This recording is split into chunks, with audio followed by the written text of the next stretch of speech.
So we'll see. Wally, it's so good to see you on the call, brother. So good to see you. And all my other friends from all parts of the country. Hey, Sandy Lynn, good to see you on the call. And I'm going to get started. Begin with prayer. Father, I just pray right now for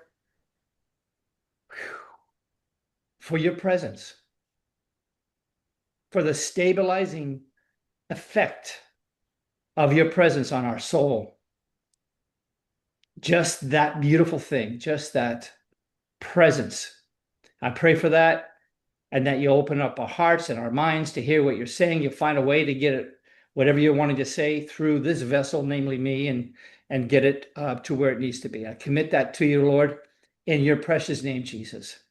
Amen and amen and amen. Well, guys and gals, I'm going to share my screen and then I'm going to open up. I'm going to get going here. There's the share and pop open my PowerPoint and we're going. And I'd like to know, Wally, is it showing? Is it looking right? Just It looks good, man. we got it going. Okay, cool. Okay. So I've already asked you guys where you're from, but I'd like to know, and I'm going to open up my chat just so I can see you. I won't be able to do it once I get going, but I'm curious to know the people on this call. Croatia. Okay. Good. I've been to Croatia. I did some training in Croatia. I spoke at the University of Zagreb in Croatia. So yeah, teaching the stuff I teach here. So anyway, welcome to the call. How many of you own a business? If you own a business, India. Hi, Daniel. If you own a business, Anthony, Norway, come on. If you own a business, tell me if you own a business, or that's my first question. Just put yes or no. Do you own a business? Just curious. Barb, I got business owners. Okay, keep going. Just want to see any other business owners. Just put a yes in there. Just want to see who owns it. Not yet. Anthony, yes. Okay, keep going. Got a lot of business owners in here. I got some no's. Okay. Let me ask a secondary question. I'm curious. You may not have your own business, but maybe you do. But how many of you say, well, I don't have my own business, but I got to sell. Selling is part of what I do. Either it's your profession or something to that effect. How many of you are in that? Okay, I got some yeses coming up there from Gloria and other people. Okay, yep. Your realtor. Yeah, Martin. Yeah, for sure. Robert Clark buying and selling. Okay, I remember that, Robert. I remember that. Yep. Okay, so we got a lot of that too. Well, that's good. Before we got on this call, I'm going to minimize the chat because I can't keep up with that and everything else. I don't do well at that. So I'll let other people tell me whether I need to address anything. But I got to start off. Before this call, I went for a walk with my dog and I was praying and I said, Lord, what I'm going to be sharing today is something most of you, except for those of you who've been in the Jesus School of Business before, that most of you had not heard of, most likely. And the idea that hit me was this. Number one, a farmer plants seed every year. When I was 15, I worked in Saskatchewan on a 4,200 acre farm. They had rapeseed, they had wheat, they had barley. I worked on that farm. My job was to plow up the fallow ground. But what I noticed there is the farmers, every spring, they would take thousands of dollars of seed and they'd go into a barren field and they would bury that seed. They would bury it. And the thing is, they knew, they were confident that they were going to get a crop. They weren't sure how good a crop, going to depend on the weather to some extent, but they knew they were going to get a crop. And it wasn't for them. For most farmers, it's not like, well, gee whiz, did I pray enough today? Oh, I planted my seed, but I forgot to read my Bible today. No, most of them probably aren't believers.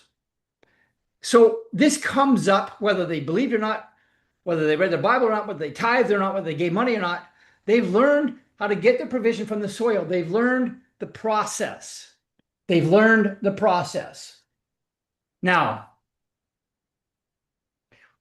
it takes the mystery out of it. And that's what I'm going to get into, because most Christian entrepreneurs are caught in a tension that they don't know how to solve.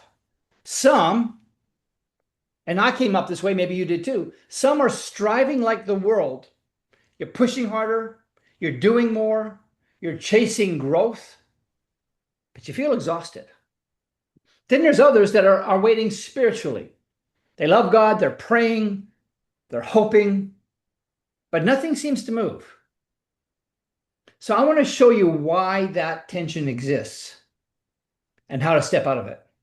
Now, for those of you who don't know, I'm Michael Pink, the guy that invited you here. I work with leaders and builders who love God, who want to honor him in business and sense there's got to be a better way than striving, better way than stalling. So my goal here now is to help you see how God actually approaches business and leadership. And by the way, if you stay with me to the end, the last slide, which is the Q&A slide, I'm gonna have a PDF of this entire PowerPoint presentation, which, by the way, let me explain something. When you see the slides, you're going to notice I broke all the rules, because they tell you in PowerPoint school, use 36-point fonts and have like 3 or 4 bullet points at most and blah, blah, blah, blah. I didn't create it for that. I created it for you. So it's loaded. Some of these slides are themselves an education, and you'll be able to download that. I'll put a link at the end to let you download what I've got coming to you. Okay. But regardless, when we finish with this, you're going to have a framework of understanding that can immediately change how you make decisions, how you build momentum, and how to walk in peace while you do it. So, without further ado, let me get started. First thing I want to cover off is a little bit of a premise. It's not the sheep's job to create supply, but yet a lot of you operate like it is your job to create supply. You think it's up to me. But their role is to follow the shepherd. Now get this, this is very, very important. This is like a foundational premises. There are no shortages. In God's economy, there's no lack. It's not like, okay, it's the end of the month. People have a lot of bills due at the end of the month. And so a lot of people are praying, God, when am I going to get the money today? It's the end of the month. And God says, hey, you got here too late. I can't, there's too many of you. I can't possibly meet all these needs today. Come back tomorrow, or come back on the 15th or something. No, there's absolutely, you know that. You know it intuitively, you know it instinctively. There's absolutely no shortage. That's an absolute fact. So if that's the case, look at what David said. He said in Psalm 23, he said, the Lord is my shepherd. I shall not want. Now, this is important because David was a shepherd, and he knew that the Lord was his shepherd. And the shepherd's job is, if you look at the picture there, the shepherd's job is to feed the sheep, to nourish them, to make sure they have the water they need. That's the shepherd's job. And he said, as far as I am concerned, I will never lack, because I know who my shepherd is. He knew, and you can look at the scriptures later if you want to, but he knew that God's supply was limitless. His storehouses are full. His flow is constant. His plan is generous. His promises are sure. David understood that. And by the way, this is something people don't recognize. As a young man, he was a shepherd. But as an old man, he not only did the government of the country set aside a lot of money for the building of the temple, but David, out of his own personal coffers, contributed multi-billions of dollars in today's currency, if you weighed the gold that he gave for the building of the temple, out of his own personal treasury. He knew the Lord is a shepherd, and he would never, as far as he's concerned, never have to worry about lack. Now, let's get deeper here. Diagnose the hidden problem. Many of us feel it. I think why some of us are here. Something's off. And I'm going to say something to you that might feel a little bit familiar. You pray about your decisions, but then you still second guess yourself. You work hard, but something feels off. Something doesn't align right. You may even be succeeding outwardly, but on the inside, it doesn't feel right. It feels heavy. It feels uncertain. And most people assume that the problem is effort, that they need to try harder, learn another tactic. You know, Jesus said, I only do what I see my Father doing. He never modeled frantic building. See, the real issue there is misalignment between God's design and your daily execution. See, clarity with Jesus, he said, I only do what I see the Father doing. Clarity preceded action. So important. Most of us walk out into the day and think, well, I'll see what happens today. We don't have a lot of clarity. We're going to change that. Alignment preceded acceleration. It's hard to accelerate when things are out of alignment. And when alignment is missing, even a good strategy creates drag. Now, you saw on the website 4 mistakes that keep you out of God's best. Now, I want you to look at those mistakes: chasing what you were meant to attract, avoiding problems you were meant to solve, relying on good intentions instead of skill, asking God to bless your plans instead of submitting to Him. I'm curious how many of you feel like, yeah, I've made one or more of those mistakes. I like to know. Now, let me tell you something. I personally have made every one of those. And I hate to say it, but I've made them a bunch of times. Like, take a look at the first one. Chasing what you were meant to attract. Solomon, kind of a rich guy, right? You know, kind of like super abundantly rich. He said, don't overwork to be rich, because riches make themselves wings and they fly away like an eagle toward heaven. And to me, that image is kind of like when I go to the beach on Vancouver Island. When I've been there, you know, people have their dogs running on the beach, and there's seagulls everywhere, and the seagulls are on the sand looking for something to eat, and the dog goes running after the seagull, and just before he gets to the seagull, just sort of easily lifts himself up a few feet and catches the wind, and he's out of reach of the dog, and the dog, oh, missed it. He goes after another one, and then another, and another, and another, and he never catches the seagull. And that's what Solomon is saying here. Riches will take wings and they'll fly away. And this is about chasing money. What do I mean by that? Chasing money without regard to design, how God designed you, or calling. And calling, by the way, is not limited to being in the fivefold ministry. If you do this, it'll pull you off course. I started Hidden Manna Publishing. I published my very first book, The Bible Incorporated, in 1988. And it came out in December, I believe. And so in January, February, March, someplace like that, in 89, my former employer called me. Now, I was starting my company, Hidden Manna Publishing, with one book that I wrote called The Bible Incorporated. I don't know if it's going to show up in camera, but this is the book. And I started off doing that book. And I didn't know this. I thought you could make a living with a book. And so I was selling those books to make a living. But can you imagine leaving a job as a sales trainer with a company and getting paid whatever I was getting paid back in those days? And now I'm going to try to make a living selling one book, my book. I didn't know that was difficult. And so, you know, I was scraping by at the beginning, but because it's very, very expensive when you're printing up leather-bound books with brass corners and gold edges. And so when my former employer called me, he offered me a job as a branch manager. They're going to open up a new branch office in Birmingham, and it would be mine. Like, that's a big promotion. 6-figure salary, things like that. I never had that kind of salary. And I turned him down. And my wife said, who's that? I said, that was the devil. She said, what do you mean the devil? I said, well, it's so-and-so called, and he offered me a great job, and I turned it down. She said, why? I said, because it's not my calling. God's called me to do this. And by the way, that book, The Bible Incorporated, became one of the best-selling Christian business books of all time. And had I taken that job, I would have been stuck with the printing bill of the book, and who knows what the direction of my life would have been. So don't chase the things you're meant to attract. You chase your calling, those kinds of things. Second thing is avoiding problems you were meant to solve. Here's what we do. Can anybody relate? We hide from them. We avoid them. But sometimes they are our actual provision. I remember when I was starting this company and I quit my job and I went to the bank and I had about 80% equity in my home, and I asked for a line of credit using the home as security, and they turned me down. Why? I had great credit. I had flawless credit, and I had 80% equity. But they said, well, you know, you don't have a job. I said, but I get this business. They said, yeah, but, you know, it's only so many months old that we won't do it. And I was shocked. I thought getting a line of credit would be a no-brainer. And when I hung up the phone, my wife said, well, how'd it go with the bank? I said, great news. She said, really? And I said, yeah, God apparently doesn't want us in debt. And so there was a whole another way this thing kind of worked out, which was a beautiful way. But you need to understand something. There are two kinds of problems. There's the problems that you have, and there's the kind of problem that somebody else has that you can solve. And both of them have a reward.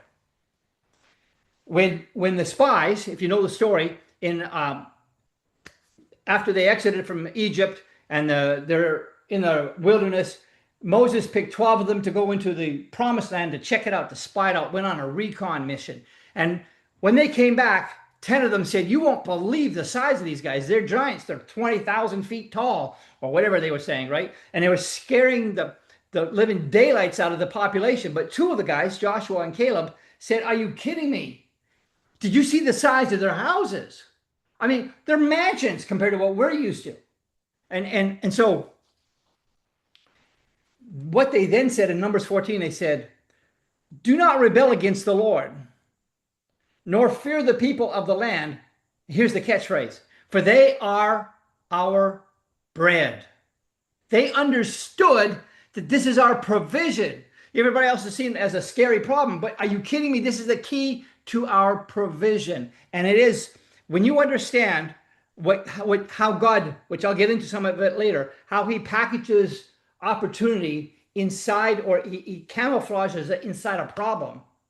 Because opportunity and adversity are joined at the hip, always. And you're going to see how that works out. Third thing, of course, is relying on good intentions instead of developing skill. The Bible says, do you see a man who excels in his work? He'll stand before kings. And I've done sales training and training many countries in the world, and I can tell you this, that I'm always hear from somebody that basically says, look, I'm a good person. I'm honest. I'm a Christian, which is all good. And I work hard even, and I have integrity, but I'm not doing very well because my competition, they're crooks, they're thieves, they're liars, and I'm getting beaten in the marketplace. Well, being a good person does not negate the need for skill. Solomon talked about this in Ecclesiastes 9. And he lists out the 5 most important things that he knew for success in business. But with each one of those 5 things, he mentions there's one thing that trumps them all. And he says this, the race is not to the swift, but speed, everybody knows, is important in business. In fact, General Patton, he went through France in, like, I don't know, 3 or 4 weeks with his tanks. I mean, they went at such a speed that it blew the minds of the Germans and everybody else for that matter. And they won the war based on speed. Was a huge factor. Speed with abundance, because they had to have the supplies to go along with it. But he says, so speed is important, but it's not the ultimate thing. Second thing is, nor the battle to the strong, nor bread to the wise, nor riches to men of understanding, nor favor to men of skill. But time and chance happens to them all. Now, that word time and chance is actually not even a word.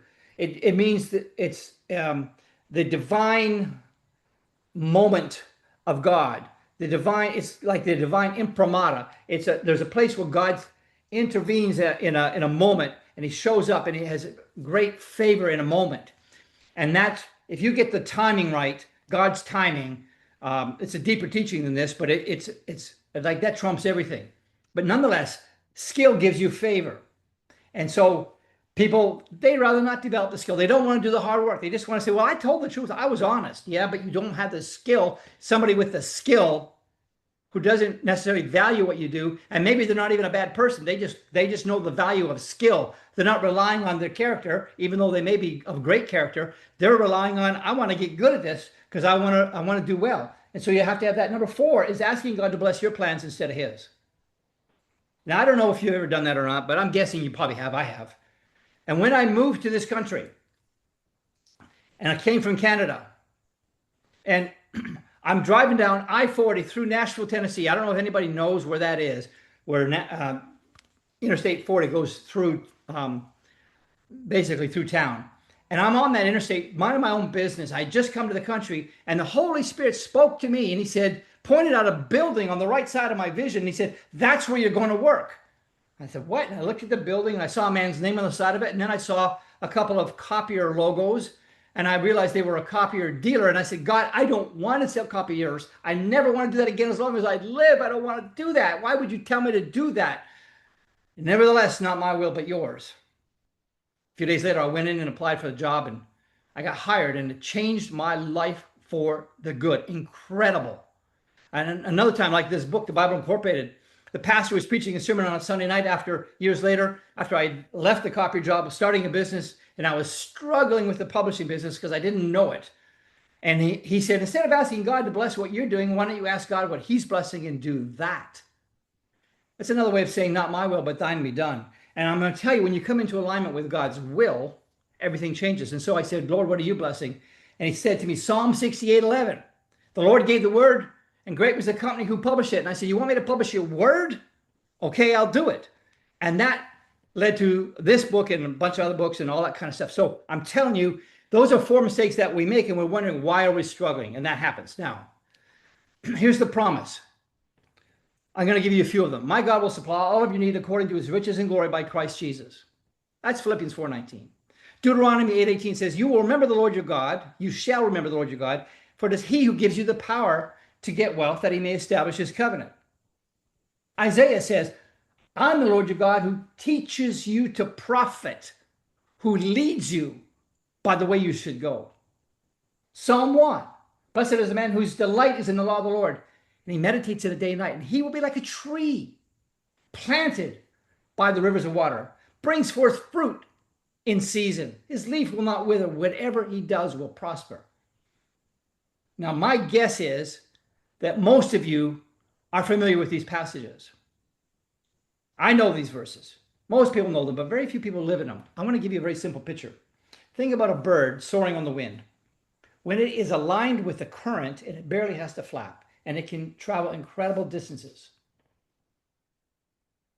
But when it fights the wind, it expends enormous energy just to stay in place. And a lot of leaders today are flapping harder when God designed them to soar, because alignment precedes acceleration. They're trying to get speed. They're trying to get it going, but they haven't done the alignment thing yet.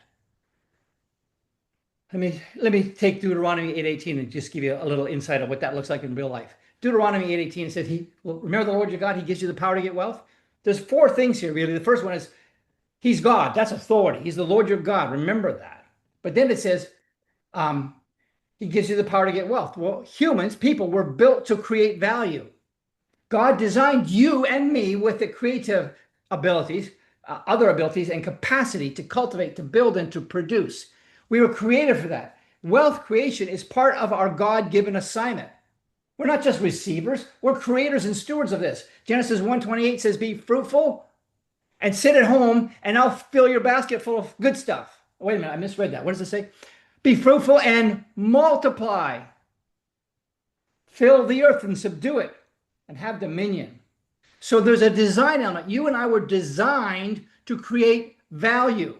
So we should do that. Every business needs to do 3 things. They need to create value, they got to sell the value, and then they got to deliver the value. That's it. It's very, very simple. But then there's the way of God. He empowers before he multiplies. That's what he does. And empowered alignment produces increase. It's a law. It's just the way it works. Now, as I said to you, these slides have a lot of detail on it. They're for you to enjoy later, but I'm going to move on to the next one because this is really important. My God will supply all of your need according to his riches and glory by Christ Jesus. Now, that's a familiar verse. To most people, they've heard of it. But I'm going to ask you a question. And I'm going to open up my chat so I can see. So get ready to get your fingers on the keyboard here. First of all, if you are familiar with that passage of scripture, have you also, while knowing that that verse was there, have you also ever experienced need? Does anybody ever have, yeah, I know it says that, but I'm in need. Yeah, keep it coming. Let me see. Yeah, John, it's like, you know it says that. And here's the thing. Back in the, I don't know, early 90s, whenever it was, I was standing in my driveway with my little publishing company, just getting started. And I said, Lord, your word says that my God will supply all of your need according to his riches and glory by Christ Jesus. That's what your word says. I believe your word. I think it's impossible for you to lie. You cannot lie. But I remember looking up to heaven and I said, Lord, as far as I know, I'm not lying either. Can you relate to that? I mean, it's important to be able to be honest with God instead of just saying, yeah, Yvonne, yes, yes, yes, Jerry.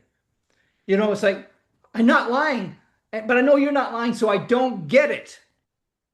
What most people do is they just go, well, I don't understand that, and they just keep going, well, God is good, or maybe he doesn't want me to have it, or whatever they make up. But I wasn't satisfied with that. I said to God, he understands me a little better. I said to him, and I hope he'll get me, because I was kind of lighthearted with him at this moment. I said, God, I've heard the streets are paved with gold. Would you let me come to heaven? I'll bring my own broom. Let me sweep the streets and maybe gather up, I'll get a good bristles on the broom, gather up some dust, gold dust, put it in a little bag, zip it up, come back to Tennessee, where I lived at the time, melt it down, cash it in, and pay my bills. Is that possible? Now, I wasn't serious, but I was saying, how in the world do I get your riches and glory, which you're saying you're going to supply all my needs with? How do I get them down here where I can spend it? Can you relate to that, guys? Are you with me? Okay. Karina, Norway, yes. Okay. So I'm asking him that question, and here's what happens. I'm going to go to the next slide. I go for a walk in the woods, and God asked me a question. Now, this is a profound question that has changed my life. I'm in the woods, and he says, son, there was a big old cedar tree next to me. Where did that tree get its wood from? I was, what now? And I remember my exact response. I said, I'm not a botanist. I have no idea where the tree gets its wood from. Do little chips of wood, little tiny pieces of wood sort of crawl through the dirt at night when nobody's looking and then attach themselves to the tree and it gets bigger and bigger? Of course, I didn't think that, but I had no idea how it worked. And so he said to me, well, when you find out where the tree gets its wood from, you'll understand how to get my riches and glory into tangible form. Now, understand something. The riches and glory are invisible as far as, I mean, I can't see them. It's not like I can get a telescope and say, wait a minute, there it is. I see it. Oh, yeah. Maybe I'll get Elon Musk to get us a rocket ship. We'll go up there and get me some and come back. Doesn't work like that. We have to get them from the invisible realm into the visible realm. So in the 1500s, early 1600s, there was a scientist, a Flemish scientist named Jan Baptista van Helmont. And what he did was he planted a 5-pound willow shoot in 200 pounds of oven-dried soil. And he put it inside his house in front of a window. And for 5 years, he only added rain or distilled water. That's it. And the tree grew. And that's a picture right there that represents what it looked like. Obviously, that wasn't the same one. But the tree grew to 169 pounds when it started at 5 pounds. The soil that started at 200 pounds only lost about 2 ounces. Now look at that picture. Where did the 164 pounds of wood come from? Where did the wood come from that framed your house? Where did the wood come from that built your dining room table? Those trees get their wood from the invisible realm. I'll explain it. Visible supply comes from the invisible realm. I'll give you one verse right now. Hebrews 11, verse 3 says, by faith we understand that the worlds were framed by the word of God, so that the things which are seen were not made of things which do appear. Okay. So how does this work? Well, I'll tell you exactly how it works. The trees that you see out your window are made from basically 2 gases. CO2, which they say, oh, well, that's terrible. You kidding me? Get the higher CO2 rates, trees will go a lot faster. Trees feed on it. CO2. Can anybody look out their window and see CO2? Probably not. It's invisible. The other thing is hydrogen. And what the tree does, I'm not going to get into it in the time we have here, but I will tell you this. When you take a tree and you cut it down and you dry it out, 50% of its weight is the carbon. 45% approximately of its weight is oxygen. So 95% of the weight came from the CO2. The other 5%, not quite, but almost, came from hydrogen. You can't see hydrogen either. But there's a process that God built into this thing to turn the invisible into visible, to make it something you can see, something you can build a house with, build shelter with. He has this process, and he told me, when you understand that, you'll understand the processes I use and the processes you can use to make things you cannot see become visible. So let me talk about this. Accessing the invisible is not mystical. What I'm going to be teaching in this session we have together here is not like, hey, here's an Amazon thing. You make a bunch of money on Amazon. You might be able to do that. That's fine. I'm not talking about an affiliate program or any other kind of thing like that. I'm going to show you the ways of God that you can apply to anything, anything. Accessing the invisible is not mystical. It comes by aligning with your God-given design and God's will while working with his laws and his ways. That's how it works. It's not earned. It's so important because I've lived like this was true, but it's not. I've lived like it was true, that if I prayed enough, it would work. If I fasted enough, if I gave enough, if I upped my tithe, if I just had more faith, then it would have come to me. It would somehow work. But it doesn't work like that. Oh, I've had miracles, and maybe you have too. But let me tell you something. Everything that you've ever laid your eyes on was, first of all, invisible. Every book I wrote was originally an idea. The guy who built my bookcase had an idea before he actually built it. Even God. He spoke, and then it was, but it didn't used to be there. He had the idea, he spoke, let there be light, let there be this, that, and the other thing, and it happened. So this whole thing is not mystical. I want you to understand, I'm not teaching some kind of hyper mystical thing at all. It comes by aligning with, number one, your God-given design, which is a whole teaching in my book, Free as a Bird. It's a beautiful thing. Walk in who God created you to be and what he called you to do. What we get caught up in, and you probably, many of you have had this happen to you. Maybe you're there right now. You think, things are tight right now. Oh, this guy that I saw on YouTube or wherever you saw it, TikTok or wherever you look at, he says he's making, $50,000 a month while, sipping pina coladas or something like that. I'm going to do what he does. And that may very well not at all be what you're supposed to do, what you're created for. See, God's provision is laid up beside your calling, your purpose. You want to know where your provision is? It's beside your purpose, not in those other things that we chase. Second thing is God's will. Stay surrendered and sensitive to his direction. Third thing, it comes by aligning with his laws, which I'm going to be talking about, the principles that govern his kingdom and his ways. You partner with his methods and the world's, not the world's shortcuts. Heaven is not moved by your intensity. It responds to your alignment. Like you can pray hard and cry hard and do all those kind of things, but are you aligned? Are you cooperating with his laws, his ways, and his will? Do you even know about that? What are those things? Well, I'm glad you asked. Let's talk about his ways for just a minute. I was reading Isaiah 55:9. You're familiar with this verse, most likely. It says, for as the heavens, top left-hand corner. Notice this slide. By the way, do you notice how I broke with every single rule in the PowerPoint world? And I don't care, because I know that when this is over, if you stay with me to the end, I'm going to give you a link. And you can take this with you and study it. It's powerful stuff. So I wanted it to be there for you. It says, for this, as the heavens are higher than the earth, so are my ways higher than your ways, and my thoughts than your thoughts.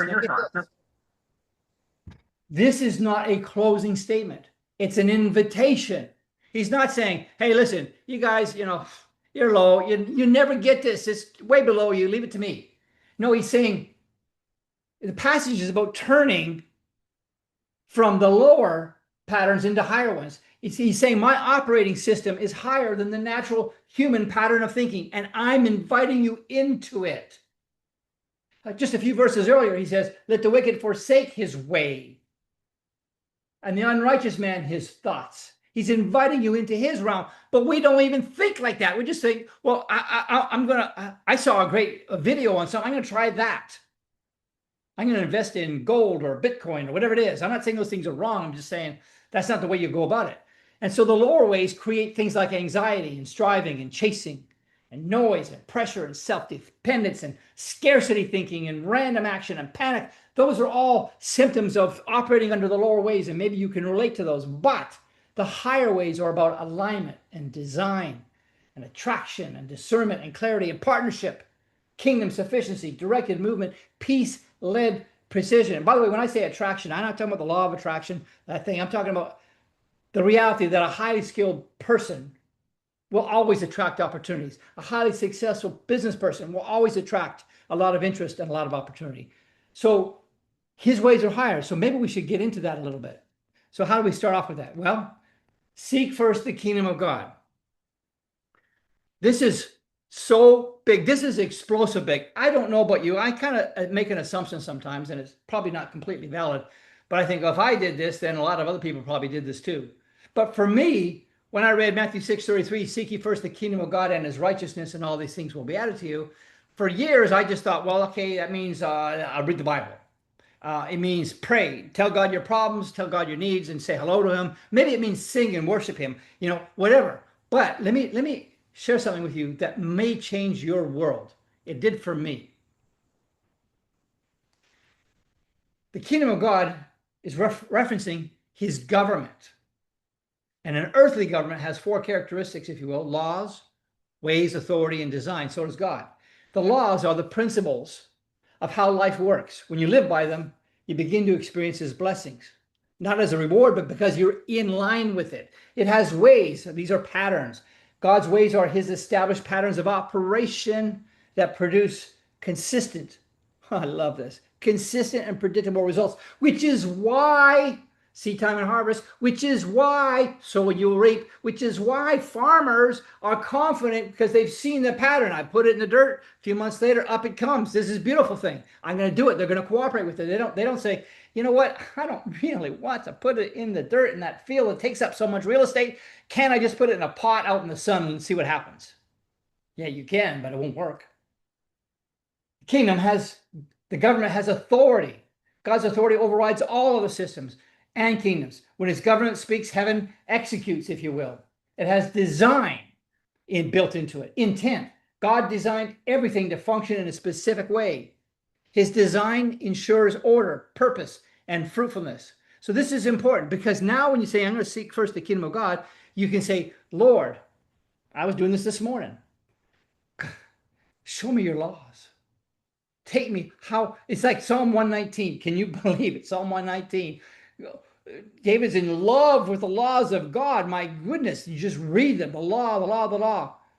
It's so precious because you can learn so much. Or the ways of God. And you say, show me your ways. And I will tell you something.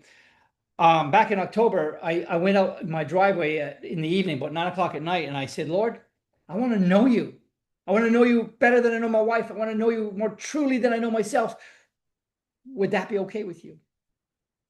I was crying out to him. I don't mean tears. I just mean earnestly. And the heavens, which were clear that night, the stars were out, no clouds that I could see. The heavens suddenly flashed brilliantly twice, startled me. And I said, God, I'm going to take that as a yes.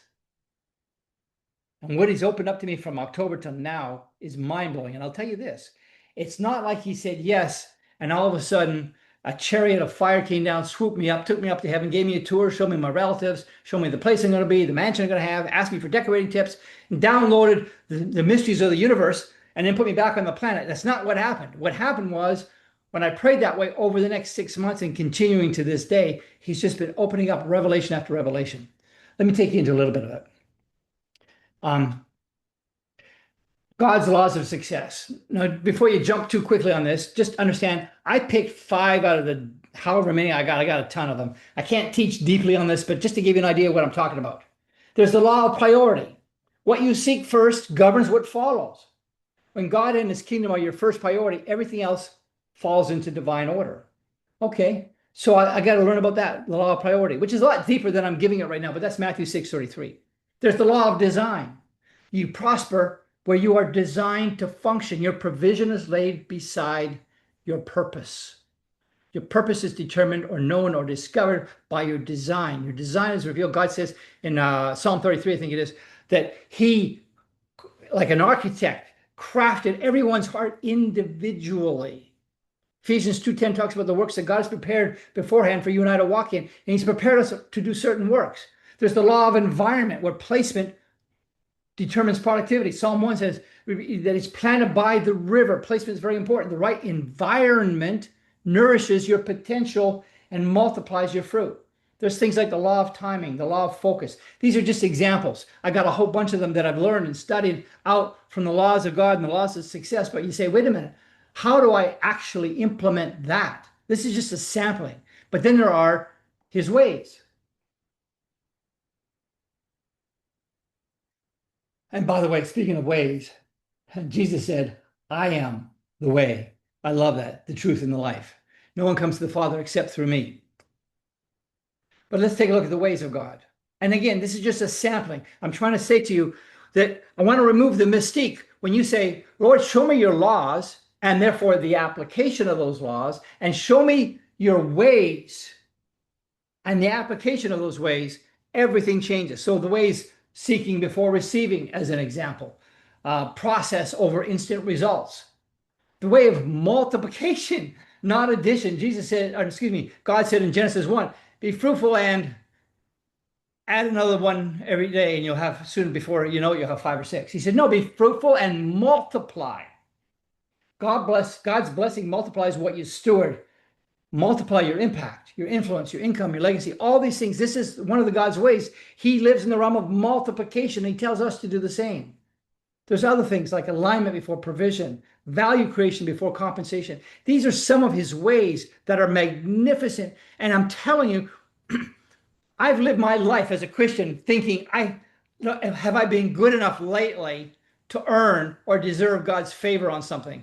Did I pray enough? Did I read my Bible enough? Did I do that? Oh, did I smart off at somebody? Did I sin in some way? Those are the things that I live with and thinking, and I live on a merit-based thing, which is ridiculous because most of the world doesn't live like that. And those who have succeeded have found out, stumbled upon, or whatever, his laws and his ways, or some of them, and they stick with it. In fact, I know a guy who was a rank heathen, and he worked in the Weenie Tunnel at Oscar Mayer Wieners. And it's called the Weenie Tunnel. It's where they made the wieners for the hot dogs in a tunnel. Not underground, but it was part of the factory. Not a very good job, apparently. He hated it. He wanted out. He had no education. But then he went into a franchise, and he had to follow the laws and the ways of doing business meticulously. And because he didn't know what he was doing, he didn't try to figure it out and just start his own thing. He said, I'm going to do what they tell us to do. He became a millionaire, sold his business, and retired in a tropical location and seemed to be happier for it. See, God's laws will tell you what's true, but his ways show you how it actually happens. And when you know both, you can walk in alignment and you can experience the fullness of his design. His laws and his ways and the design are huge. Now, the carbon principle. Got somebody else trying to get in the class here. There we go. The carbon principle. I said I was going to talk about this. Let me tell you this. As most of you know, I have something called the Jesus School of Business. And in the coming months, there's going to be a whole big month-long kind of teaching on this thing. But I want to give you the slimmest of details about this. This is so important. The carbon principle. Through the process of photosynthesis, God turns challenges into substances. Now, I'm going to tell you something. When I want to know what water is representative of, I look in the Bible and say, oh, the washing of the water of the word. Okay. Or Moses' teachings drip down like dew, or the knowledge of the glory of the Lord will cover the earth as the waters cover the sea. So I can see various scriptures that water is sort of similar to information or knowledge. I get that. Light has its, you can do the same with light. You can do it with the sun. You can do it with the soil. You can do it with seeds. But when you look in your concordance for carbon or oxygen or hydrogen, it's not there. It's not in the Bible. So how do I know what this is? And just so you know, don't have the time to open this up, but I have to go into science and study what is the role of carbon. It's actually the food, but it's hidden inside the oxygen, and it's in a gas form. So then you have to say, what's the role in a tree for oxygen? And without explaining it right now, I'll just tell you it's the ability to bring order to what's going on and understanding. It represents clarity and discernment. And so your carbon is your opportunity disguised as a problem. Oxygen, it comes with it. It basically, here's the operating instructions. Here's how you do this. Every problem has with it an equal or greater opportunity. Every problem has with it a set of instructions if you want to find it. And then faith. Faith is a carrier of energy. Hydrogen is a carrier of energy. It's like faith. And these things work together, and it does this. Here's carbon, for example. Carbon is 50% of what a tree is made of. But the problem is that this great resource is bound in a gas called CO2, and it's unusable in that form. And it's a problem. What most people do is, I don't see a solution. I just got a problem. The CO2 levels are rising. It's getting hot in here, or whatever it is. They don't recognize that they're surrounded with opportunity because they don't know how to transform them. They don't know how to capture the opportunity, but a tree does. And when the Lord said to me, when you learn how to take basically where the tree gets its wood from, which is the process I'm describing to you at a very high level, not very detailed at all, you realize, oh, I get this. And it's got to break down the CO2. I'll show you how to do that in a minute.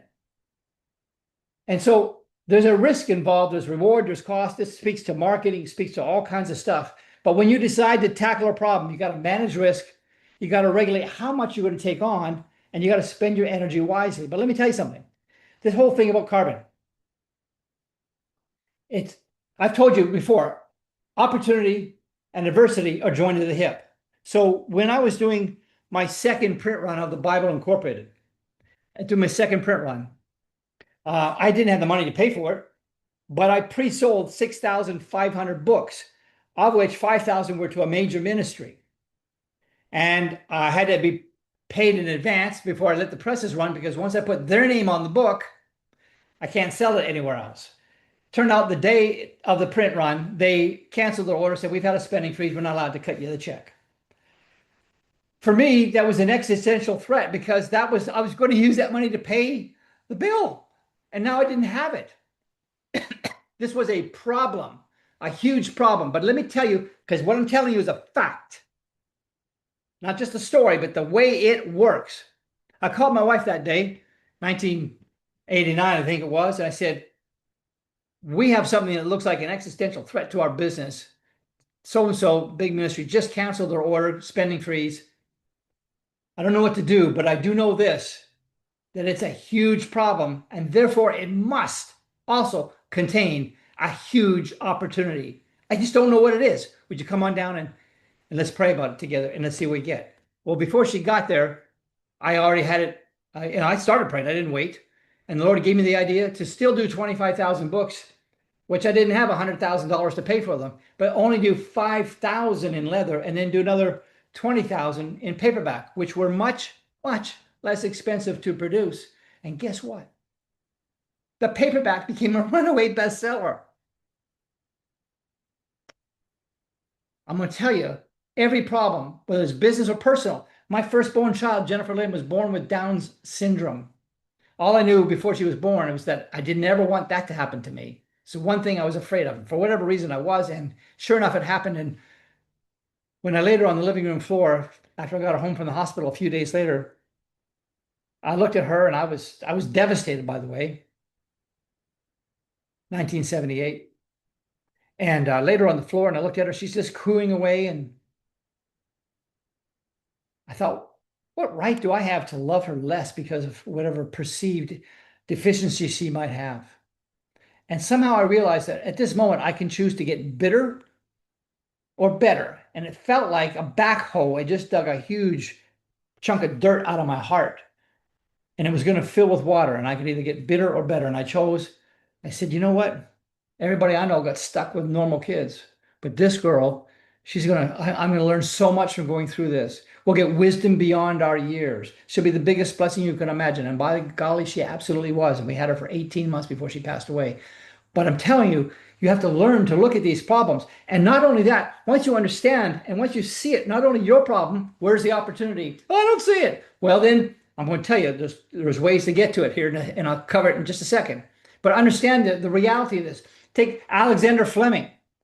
He's the guy that came up with the modern antibiotics, but he discovered it accidentally when the mold contained, they had he had bacterial cultures, and mold came in there, and most scientists would have thrown it away. But what happened was he realized the mold was killing the bacteria. A ruined experiment became one of the greatest medical discoveries in history. Observation turned interruption into breakthrough. Happened with Joseph when he was in prison and sold into slavery. Happened with the guy that, the Post-it notes. Some of you know the story with 3M, the big Post-it notes, right? Well, the scientist was supposed to create a super strong adhesive, and he blew it. He did something wrong, and the batch was terrible, very weak glue.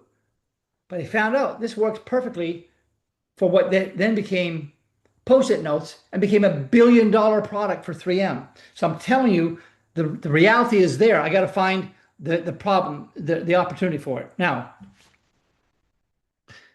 here's the process. I won't go into detail on it, other than to tell you this. In science, you look at the left, you'll see what it does. And this is the way that the process works. How does it work in business? How does it work in business? Well, you separate. Just like it starts off, it separates. Let me look at the screen. Okay. Separates water and it releases the oxygen, all that. I'm not going to explain the science of it, but you got to separate truth from noise. You got to separate opportunity from distraction. You got to separate signal from emotion. In other words, when the problem shows up, like, okay, here it is. Lord, what's the truth? And you wait. What's true? Then you discern. Is this for now? Is this for later? Or is this not for me? And then you reallocate. Where does this go? Do I act on it? Do I store it? Do I discard it? And then transform. I'm going to turn problems into provision, information into strategy, belief into action. This is a deeper study, but I'm telling you, there's a simple process to take every single adversity and turn it into an opportunity. And then you can serve other clients. You can serve other clients. I had a client that was doing $22 million a year in sales. They've been doing that for 3 years in a row, hadn't moved off that number. Called me and said, can you help us break this deadlock? We can't seem to get above 22 million. It's a problem for us. We don't know what's wrong. So I have to say, okay, what's true and what's not? What's causing the distraction? Where's the opportunity? And I went there and did a 3-day analysis. They paid me well for that. At the end of that 3-day analysis, I gave them a proposal. And the end of that was I worked with them for the next 6 months, part-time. And they went from 22 million to 30 million. What they saw as a problem, I saw, hey, there's a tremendous opportunity here. You guys are stuck. I know how to get that. I know how to free you up from that. And I'm telling you, it's the same for you. I'll give you this little clue right here. Creation that you see, it's not just there for beauty, for looks. It's beautiful, right? I love it. I love being out in it. But it's also revealing, because Paul says in Romans 1 that creation visibly reveals the invisible realities of God. And Jesus teaches it like as if it was a living classroom of kingdom principles. So you see birds. Oh, I got a book on that, by the way. Free as a bird. There's one right here. You should get it if you don't have it.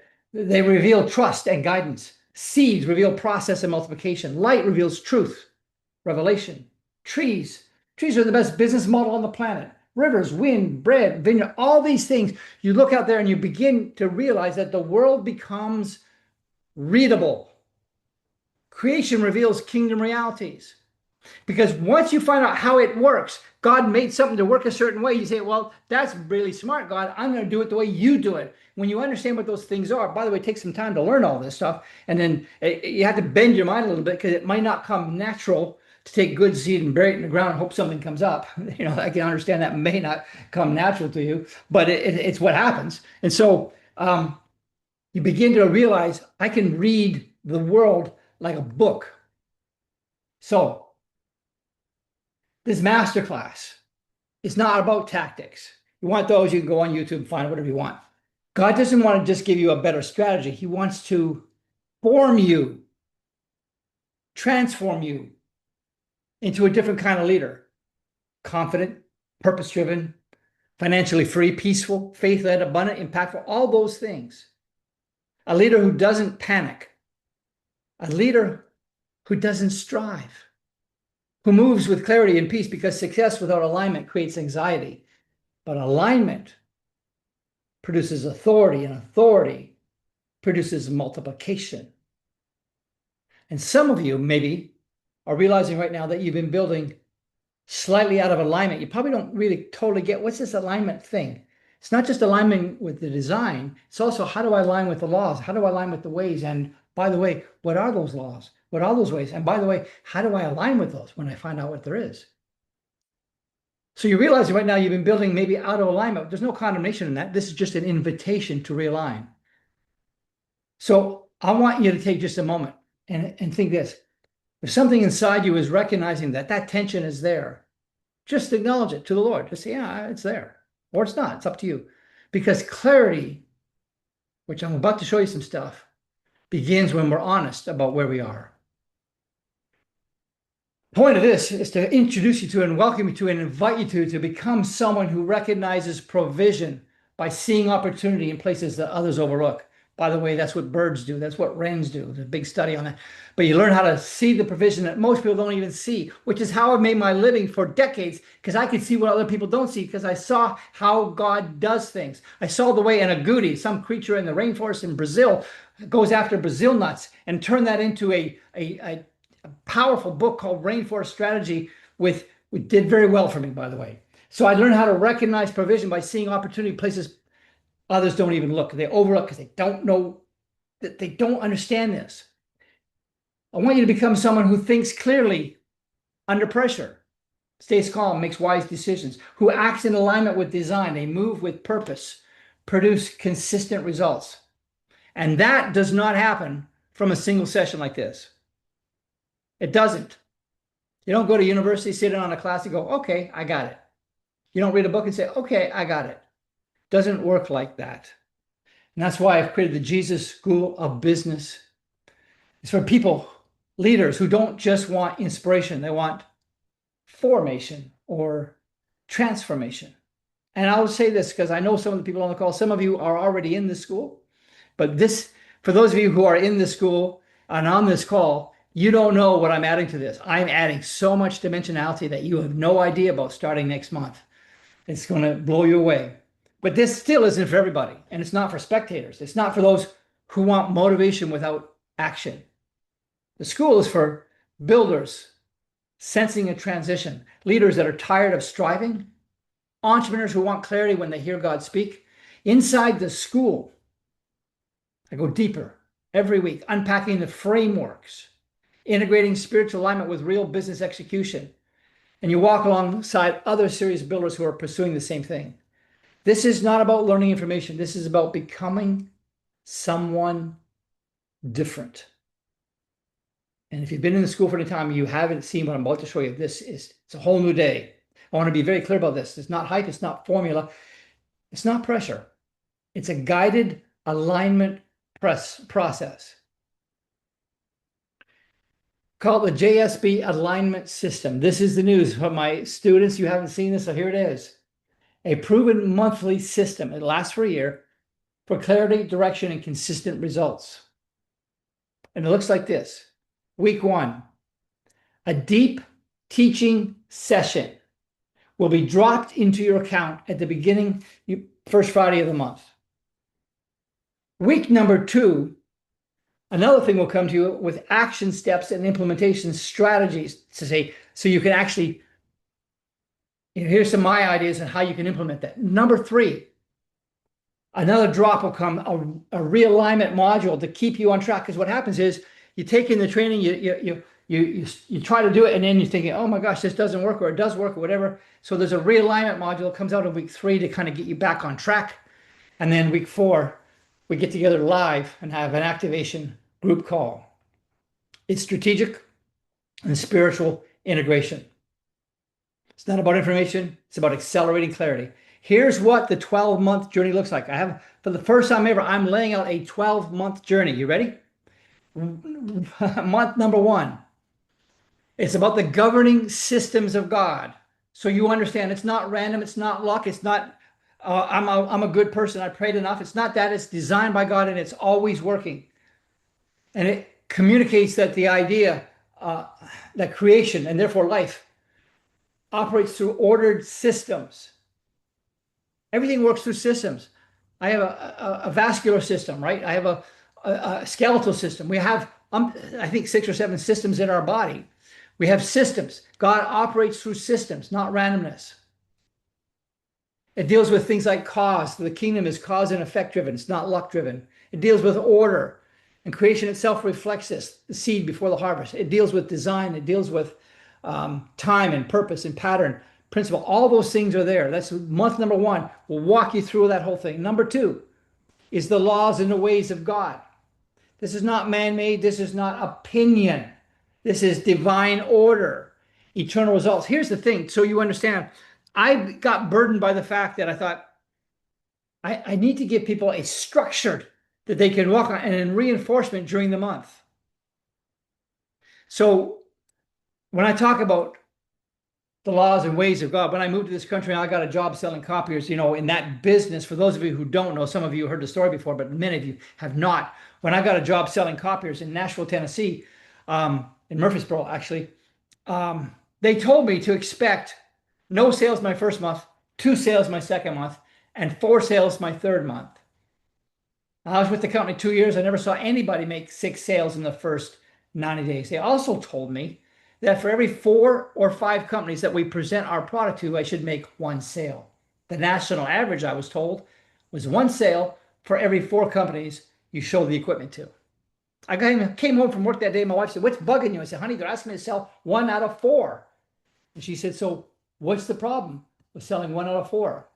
I said, "Well, that means they're asking me to accept a 75% failure rate. What farmer plants 4 rows of corn, prays to God that just 1 of them comes up?" And I picked up my Bible. Here it is right here. I picked up this Bible and I said, I'm going to open this thing up and I'm going to start with Proverbs. I'm going to find principles and strategies and everything I can, the laws and the ways of God. I'm going to find out how he does things, and I'm going to do it that way. I'd already been trained by Xerox. I'd already had some of the best sales training on the planet, and it got me up from no good, useless, to mediocre. But I didn't want mediocre anymore. I did that in Canada, just for clarity. So now I'm going to get this job and say, God, you got to show me how to do this. And what he opened up for me will blow your mind. It's inside the school, but I'll tell you this. 90 days later, I was at the company review, and all of us salespeople had to stand up in front of our peers and say your results. So when my turn came, I said, I've been here 90 days. I've done 22 presentations. I should have had about 4 sales. But I said, I also have 22 sales. It was 1 out of 1 and 3.5 times the quota I'd never seen anybody hit in their first 90 days.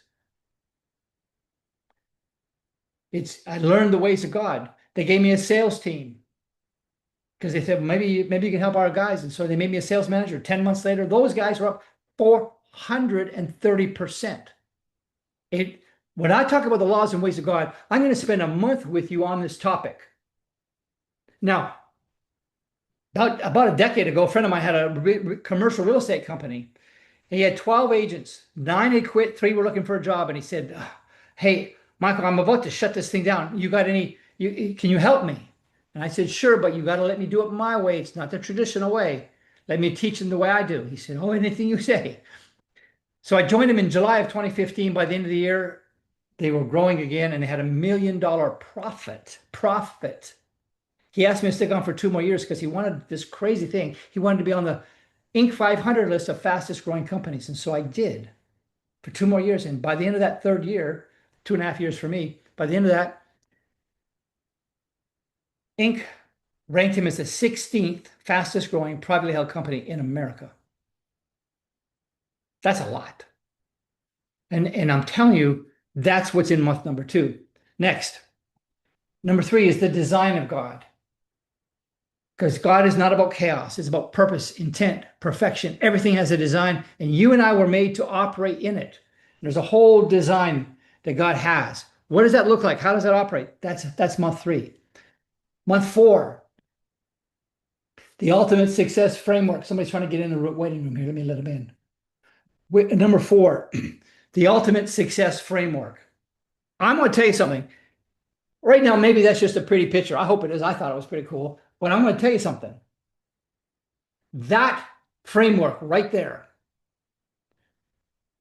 it's the 12-step psychological process for turning the invisible into the visible. It took me years to discover this. Years of walking mile after mile after mile saying, God, I don't understand about thoughts and about beliefs and about emotions. And where does all that play?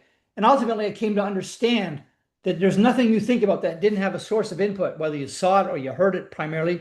So there's the input, and the input affects what you think about, and that determines what you see. And what you see, and I don't mean with your eyeballs, I mean what you see, like you understand, oh, I get it. Then that determines believing, which then out of your mouth, out of your heart comes your speaking and your emotions and your desire and your motivation. Work through this. You can see decision. You finally make a decision which changes your behavior, which produces a result, which gives you a reward. This is probably we're going to spend a month on this thing, take you through this, because this by itself is worth thousands and thousands of dollars. It's an incredible process that you'll see in month number 4. Month number 5 is the Moses framework. This is a 3-level journey to fulfilling your divine assignment. It's based on the tabernacle of Moses. Has 3 levels. The outside level was natural observation, which is the realm of the 30-fold increase. It was illuminated by natural daylight. Then there was this place they went inside. It's called the inner court. And that's where they went from there to power, wisdom, and reliance. And they had no daylight, but they had a solid gold candle, if you will, burned oil. It was the type of the Holy Spirit, and it illuminated the bread. And it's like the 60-fold increase, if you will. And it's a whole different thing where you get strategies you had no idea were in the Bible. The negotiating secrets of the Apostle Paul, the motivational secrets of the 10 Commandments, tons and tons of things that are in there.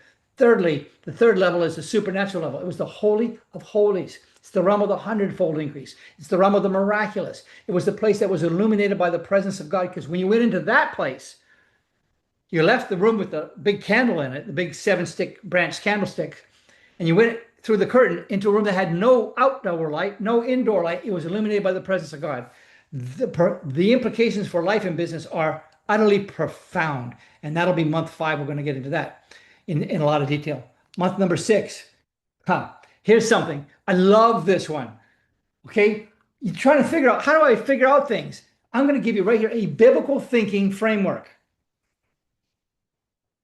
Godly thinking produces divine results. Your mind, his wisdom, eternal impact. So what is the process? Well, just so you know, this is a proven model for thinking through any process and discovering profound truths and insights and innovations, inventions. Da Vinci followed this model. Albert Einstein followed this model. Ben Franklin followed this. George Washington Carver did this. Edison did. The great thinkers have followed a framework loosely similar to exactly what I have here. And when you understand that, it's like, oh, now I understand how to process all these things and how to think about something. I'm in a problem. I got a challenge. Well, okay, you go through this process. This is month number 6, and we're going to spend a month on that topic. Then number 7 is the bird, free as a bird. Some of you know I wrote a book. Hey, I'm curious. Does anybody here on the call, I open up my chat so I can see. Let me know if anybody on the call has bought and or read the book Free as a Bird. Has anybody got that? Anybody at all? Not yet? Yes. Larry, yes. Eva, yes. Hey, for the Wally, me, yeah, you've got to get it, Deborah. Hey, somebody, it's on Amazon, okay? I don't sell them to myself. You go on Amazon and get it, but let me say something. Anybody who's got the book, put in a comment. If you hate it, put it in there. If you love it, put it in there. But let the people who haven't got it yet, let them know whether they should get it or not. Okay? You love it. You just started. Karina, Tommy, love it. It's a must. Yeah. I'm telling you, it's unlike anything else. And guess what? In month number 7, we spend a whole month on this whole thing. I mean, like, flow with your design. Are you kidding me? Frame your day. There's a survival ritual. There's all these things that are in here that are, Karina says, it's deep, and I pray I really understand it. Yeah, Karina, that's what this is about. Month number 7, we're going to go through this in a lot of detail and help you get it, because let me say something very important. This is not about me passing on information. This is about transformation. And the painful truth that I realized was I'm being transformed because when I read what I read, I begin to apply it. But I'm going to spend the next year helping you apply and learn and be changed by what we have here, if you want to be part of that. Number 8, how Jesus, look at this. This is branding, the journey of a king. How did Jesus go from complete obscurity, born in a manger, in a little town of Bethlehem, to become the most influential in all of human history? If you want to know how to build a brand, this will blow your mind. This will blow your mind. It is profound. That's month number 8. Month number 9, the carbon principle. I touched on it today. I really wanted to go deep on it, but I'm trying to mind our time here. Didn't mean to cut you short on it, but it's all about perceiving opportunities that are cloaked in the unseen realm and turning them into provision. Because the hidden process that it goes through is the ability to correctly interpret, separate, and apply what you receive so that it produces something of substance. Because it's not what you receive, it's not what comes your way that determines your outcome. It's how you process it. That's month number 9. Month number 10, the 7 laws of increase. Oh, my giddy aunt. When God told me, find out where the tree got its wood from, I went to a library and said, well, how do you get a tree? Turns out you need 7 things. You need a seed. By the way, this is the model for building a business. This is the perfect model. Let me tell you something. If you take 100 seedlings and plant them in a field, as long as they have 7 things, obviously the seed, they have water, they have light, they have nutrients, they have warmth, they have CO2, they have soil. As long as they have these things, you come back in 5 years and somebody didn't, plow them up with a tractor, all 100 of them will be fruitful, producing 100%.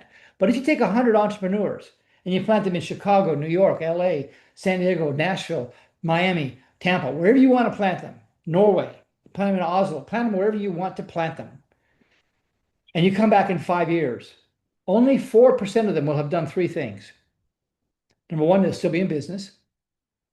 Number 2, they'll have at least 1 employee. And number 3, they'll be making a profit. Trees are 25 times more likely to succeed than entrepreneurs. Why? Because they don't know the laws, they don't know the ways, they don't know the processes, they have no clue.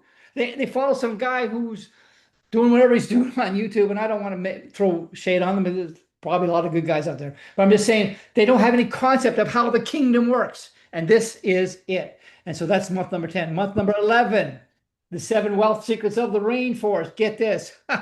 I was sitting in my home, in my living room, minding my own business, reading my Bible. And the Lord spoke to me out of the blue. And he invited me to go to the nation of Panama. I said, what? I didn't know anybody in Panama. I hadn't been watching movies about Panama. I hadn't thought about Panama. It was not on my radar. It wasn't anywhere. And I said, Panama, why? It had to do with business and finance. I said, when? And he said, make haste. Make haste. Let me let somebody else in here. Okay. Make haste. So I told my wife, I said, the Lord's inviting us to go to Panama. She said, when? I said, make haste. And so she started to cry because she wasn't too excited about that, but she also knew it was the Lord. And you know what? I called one of my clients and said, hey, I'm going to be out of the country for a couple of weeks or however long. He said, where are you going? I told him. He said, why are you going? I said, I don't know. It's got something to do with, God invited me to go down there. I really don't know what it is, but I'm going to go. And I'm going to tell you, you read this in the Bird Book. This is a migration. This is something you need to learn how to do and accept, because it was preposterous. I'm sitting at home in my home here in Florida, and God says, go to Panama? And I'll show you something about financial issues that'll help with finance. What are you talking about? I got on a plane. We got on a plane and we flew to Panama. And when I was down there, staying up in Boquete in the rainforest area, the mountainous area, really, he spoke to me again. I'm just walking to get breakfast. I wasn't praying. I wasn't fasting. I wasn't being a monk. I was just doing my thing, just getting some breakfast and bringing it back to the room, that kind of thing. And on my way there, he says, son, everything you need to learn about business, you could learn in the rainforest. I say, what? I went to the front desk. Are you having seminars in the woods? They looked at me like I was crazy. And later, when I got back home, I Googled rainforest and business, turned up the CEO of Mitsubishi, Emeritus actually, wrote a book called What We Learned in the Rainforest, Business Lessons from Nature. I thought, wow, there was something there. I made 4 more trips to Panama. I went to Barbados, Tobago. I went to Mexico, Belize. I went to the upper Amazon. I flew down to Ecuador. I went searching to show me how this works. I went to the Smithsonian World Headquarters for Tropical Research and got access to hundreds of scientific papers because I wanted to understand his ways. Now, you guys can do this on your own if you want to, but it took me several years to put this together. I wrote a book, by the way, called Rainforest Strategy, based on this. But I learned things there that put tremendous secrets, like the Brazil nut effect, which just a relationship that this little agouti has with a Brazil nut tree. It gave me $250,000 of advertising without a penny, running in one of America's longest running, most successful business magazines. I didn't have to spend a penny. I used the strategy that I learned, the ways of God. I learned the strategy from the rainforest because he told me to go there and do that and learn it, and I did. Boy, oh boy, it was good. That's week number 11. And finally, week number 12 in the year is waiting on God. You had to wait for this lesson too. But it's the hidden power of waiting on God, how waiting actually speeds things up. It eliminates wrong decisions and it multiplies the right ones. It's powerful, powerful. Eagles, they soar until they see the rabbit they want to get, or whatever it is, the squirrel that climbs on my pool cage and messes me up. Whatever. Falcons do the same thing. There's a waiting, there's an understanding of this. I'm almost done here. And by the way, don't forget, if you want the PDF, I'm going to put the link in the chat. But anyway, so that's the 12-month process that we take you through. Now you know what the mapping is like, and it's done for each one of these is for a month. Here's what you step into when you join. There's the monthly live events that we do. There's also a complete training library. You can go to jesusschoolofbusiness.com. You'll see in there are hundreds of modules on business, on sales, on biblical strategy, on natural law, selling strategies, marketing strategies, pulled from nature and pulled from the Bible, whether it's John the Baptist, whether it's looking at the way the secrets in there are so amazing. You know, flowers do marketing. When I was in the rainforest, one of the scientists said to me, because I had a private tour, and they said, "See that tree with all the flowers?" I said, "Yeah." Well, in the rainforest, color is very, and I thought she was going to say very, very beautiful, very whatever, but she said it's very costly but a tree will drop all its leaves if it has to in order to produce the flowers. It takes more of the sugar to produce the flower than it does the leaves. And it'll do that because, you know why? I said, no. She said, that's marketing. She explained the whole thing to me. I thought, wow. And so I learned some incredible things, not just there, but since then. So there's a whole library on sales, on marketing, on business formation, how to build a business, what's the model of a business, based on the one I told you about, where the 7 laws of increase have to do with the seed and the soil and nutrients and so forth. Then there's ongoing alignment and clarity in the real world application. So this is the program. Now, I'm going to ask you guys a question. I just want to see, those of you who know this because you've been around, I don't want you to comment on this, but maybe you can. That's where I met Michael 15 years ago. Yeah, that's right. And Larry Tyler. Yeah, you guys, they were in the rainforest with me. I took a tour down there. Not the first time I went by myself, but I went back to Panama on one of my trips. I don't know, the third or fourth one. These guys were there. So, but what do you think? A program that takes you through a year of this kind of thing, what would you estimate the investment would be? I don't know if you've ever done anything like look at massage school, beauty school, or business programs or training, but somebody just give me an idea what you think something like this would be if you were to go there. Just throw some numbers on the screen. Let me see what you think.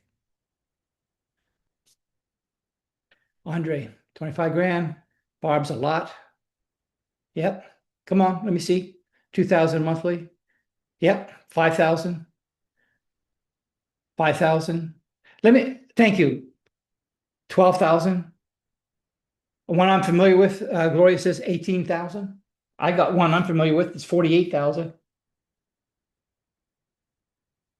It's not that, but I'm going to tell you. Whatever it is, if I had gold coins, let's say gold 1 ounce coins were selling for $5,000. They were recently. I don't know what the price is today, but let's say it was $5,000 for 1 ounce gold coin. But I had a basket of them, and I was selling them for $500 each. I had like 20 of them. I had to come up with 10 grand to buy 20 1 ounce gold coins. You're paying $500 a piece, but they're worth $5,000 a piece. There's nobody on this call, I don't care where you live, that couldn't come up with that 10 grand. It's just like, do you see it or not? If you knew, and it's not for everybody, I'm just saying, It's not usually a lack of resources. It's more a lack of resourcefulness. Now, let me tell you what it is. The mentor level here is $29.97 per year. You get the live coaching, the hundreds of videos, the biblical wisdom, natural law, walk with you for a year, 40 years of experience. You don't have to read after 1 year. You don't have you're out if you want to, or you can carry on for another year. There's other programs on the left. You can see what they are. That is the investment price. However, I will say that I have made a decision to do the following. I'm offering a coupon code, a discount, and it's good for 5 days. And there's a reason why it's good for 5 days. I don't know if you guys have been on webinars, but I hate the kind of webinar that says you got to make up your mind now, whip out your credit card while we're on the phone right here, right now, while we're on this call, or it's gone forever. I hate that kind of crap. So it's not like that. Here's what it is. It's a 5-day discount code. You go to jesusschoolofbusiness.com/mentor. You go there and you put in a coupon code, which is 0519. In case you don't know what that is, that's May 19th. It's a 5-day discount. After that, it goes back up. But the way I look at it, I figured that's enough time for anybody to make a decision about $900 something. That's, so some of you know right now, I hope you will go to the login at jesusschoolofbusiness.com. Mentor. Now, I will say, if you're already in the Jesus School of Business, you're getting upgraded for free. Because I'm always going to treat you right. Once you're in, you're in. You're out and you come back in, you start over. But you're in. So I'm going to be upgrading all the members that are in it to this. And you're not going to have to pay a nickel for that. Because you're already in, you're already paying. Or you've already paid, depending. But you say, I'd rather do it monthly. Well, it's $297 a month. Somebody said $2,000 a month. Dan, I think, said $2,000 a month. You're right, Dan. This is $297 a month. The mentor level. My son took a look at what I was doing. He said, Dad, Pop, what are you doing? This should be like Dan said, it should be a couple $1,000 a month. I said, I know, but I also have a mission. And I'm making this available. When I do work with clients, it's a whole different story. That's a much different ticket. I mean, I had clients had me on a $15,000 a month retainer, a $10,000 a month retainers, depending on what I'm doing. And I've had $5,000, $10,000, and $15,000 a month retainers. Actually, the higher the price tag, the lower the involvement. It always seemed to work that way. But nonetheless, but there is also a discount code for this. It's a different code. It's got 2 more digits, but here it is. You can hop in for $97 a month. It's good for 5 days. So if you're thinking, I'd rather spend $1,200 in a year than join up monthly. If you'd rather save the money, then join up for the annual. But if you're going to go monthly, there's a coupon code. It's still the same date, but it's got the year on it. So it's 051926. That's a coupon code. Now, if you're ready to transform your life and your business, I would say go to jesusschoolofbusiness.com/mentor right now. Oh, by the way, there's something else. There's a few bonuses you should know about. When you join, you're also going to get the Selling Among Wolves weekly self-guided Bible study. Every week you'll get the next one. The value of that is $97. It's 50 of them for the year. People love this program. We used to have groups all over the country meeting and taking people through that. Additionally, you'll get the 4-volume set of God's Best Kept Secrets. This is book 1. There's 4 of them like this. You'll get the physical books sent to you, or the digital if you prefer, depending where in the world you are. But I can usually get the physical out. That's a $97 value. And then there's the Peter J. Daniels Success Library. It's a 12-volume collection. It's all digital. It's inside the school. It's a bonus. So the value of those bonuses, if you join, is $441. Yours today when you join. Now, just about done. Let me hit the next thing here. I want to say this. You don't need more information. Nobody needs that. You need to become someone who knows how to produce. I have had some frustration. I'll be candid with you. Because I can turn out information like nobody's business. I've got hundreds and hundreds of lessons. But you need to become somebody who knows how to produce. And that's not in a one-time event. That's consistent exposure, staying in the Word, staying in the system. Let truth shape your thinking. It's about alignment. Align your mind, your heart, your actions with what works, and then the real application. Take what you learn, apply it consistently, produce real results. I will help walk you through that process and get you there on it. Now, there is a window.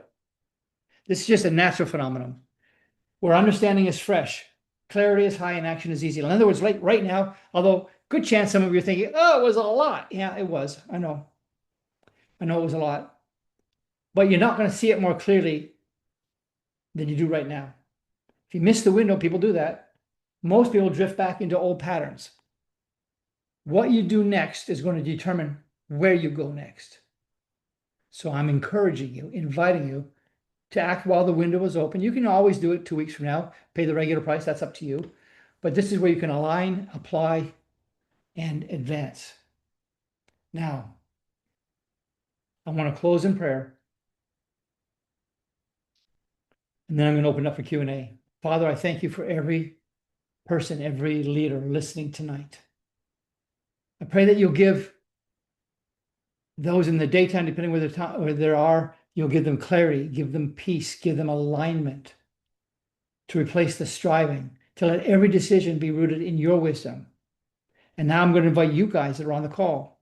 Take a moment and ask the Lord, is this my next step? Maybe it is, maybe it isn't. I don't know. That's not for me to decide. It's for you to know, you and the Lord. If you sense peace, I suggest you move forward confidently.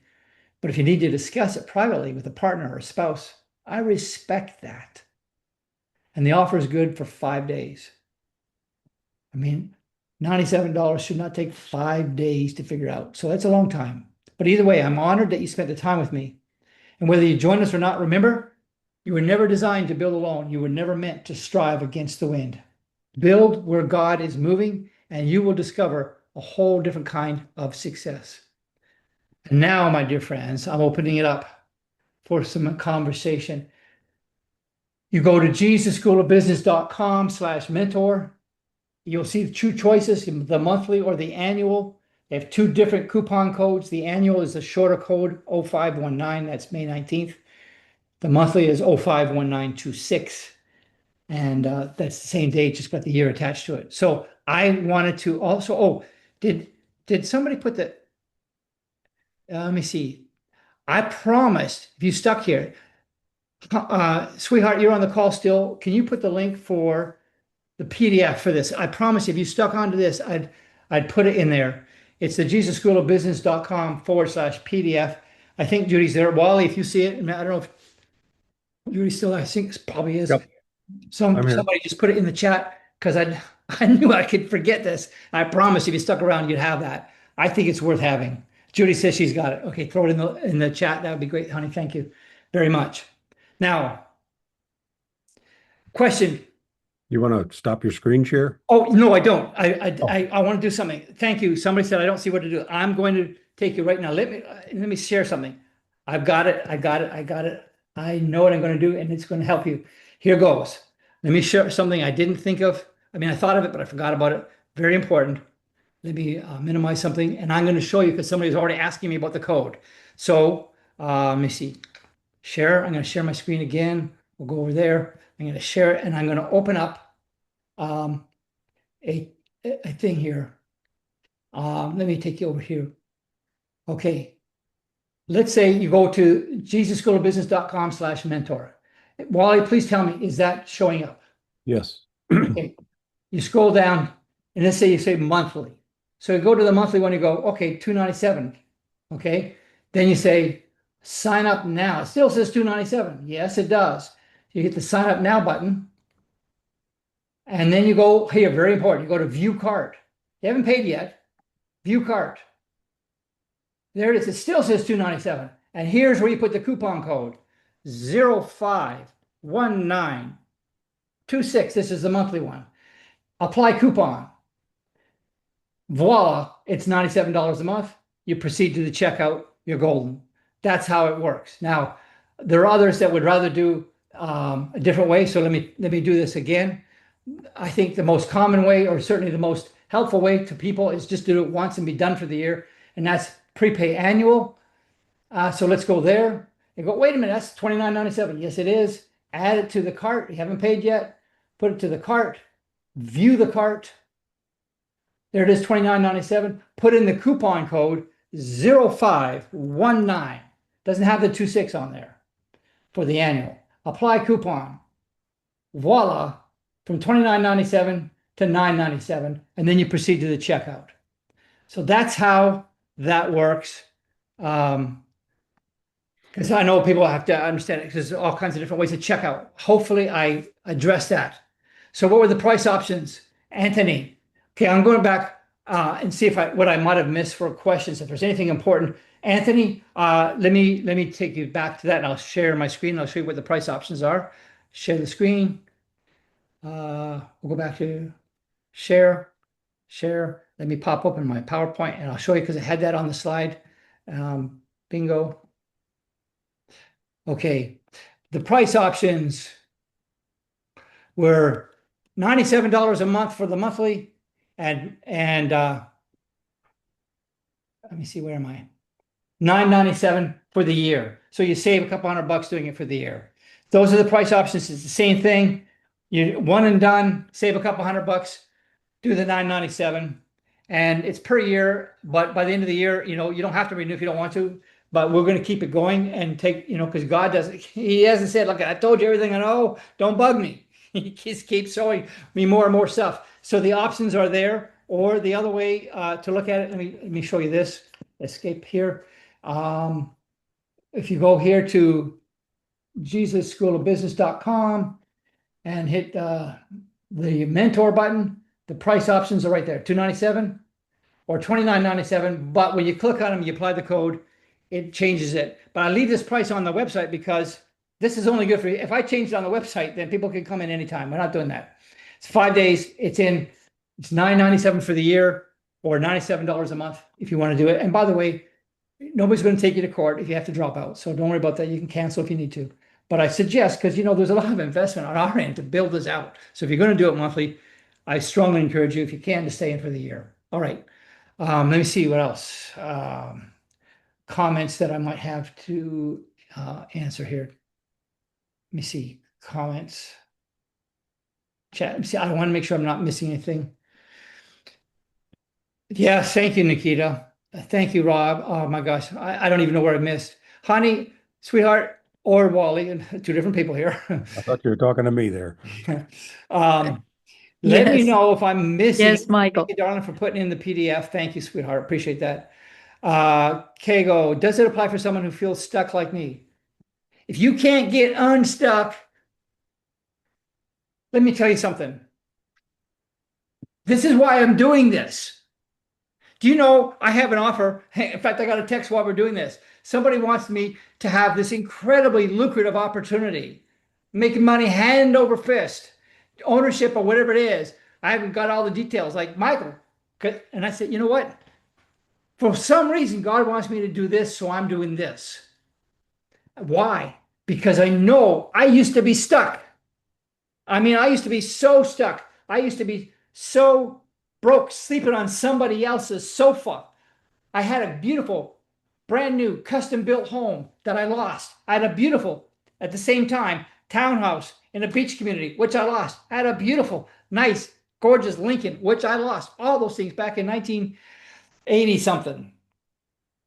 Lost all of it. Everything went away. And then I'm $250,000 almost in debt, $232,000, sleeping on somebody else's couch. And you want to talk about stuck? I had lost everything. I had buried my firstborn child, lost my marriage. I was married as a teenager, lost my marriage, lost everything. Everything you could have, lost it all. You want to talk about stuck? What's inside this school, if you will apply it, will get you so unstuck. I had a guy call me one time. He was in sales. He got a sales job. He wasn't a salesman. He got laid off or whatever it was as a school teacher or something like that. He had a wife and a few kids, and he'd been in sales for 2 or 3 months. He had not made his first sale. He heard me on the radio. I used to be on the radio in 200 markets. He heard me on the radio and he said, "Will you teach me how to sell?" I said, "It's not something I can do on this phone call." But he was begging me. He was so afraid of losing everything. So I told them one of the secrets that I learned of the ways of God. You want to know how to build trust? Well, doesn't Jesus expect us to trust him for our eternal salvation?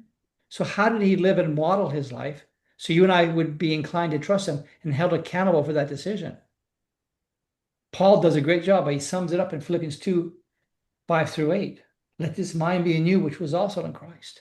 And he gives us the 7 attributes, really. So on that phone call, I said, trust is really important. It's the highest form of human communication. They can love you, but if they don't trust you, they're not going to buy. So you got to do this. I spent an hour with them just out of compassion because I love people. I love helping people. I've been broke, so broke. I couldn't pay attention. That's how broke I was.